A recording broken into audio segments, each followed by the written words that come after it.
Akhirnya sampai juga nih di Surabaya. Udah nggak sabar banget jalani aktivitas selama di sini.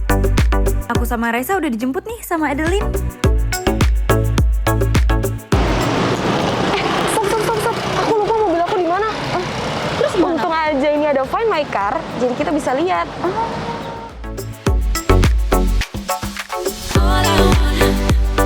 Ini udah ketemu. Wah, keren banget. Menariknya, semua pemantauan lokasi kendaraan itu bisa dilakukan hanya dari smartphone. Canggih banget bukan?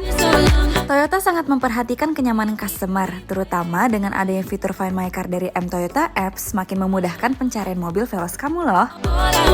Dilengkapi dengan bagasi yang luas, sampai-sampai bisa muat 3 koper besar.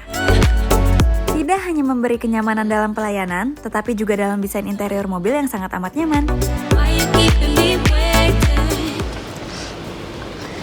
Wah, enak banget ya duduk di sini. Lega banget. Sofa yang nyaman layaknya lounge berjalan. Serta desain yang premium dan stylish terlihat pada pemasangan teknologi kelas atas mulai dari audio layar sentuh dengan dimensi 9 inci hingga lingkar kemudi yang sudah tilt dan teleskopik. Bener-bener super nyaman banget deh, apalagi sambil carpool karaoke gini bareng temen-temen. Wah, Lin, ini mobilnya enak banget sih. Aku udah sampai nih di hotel. Nanti ketemu lagi ya. Oke. Bye.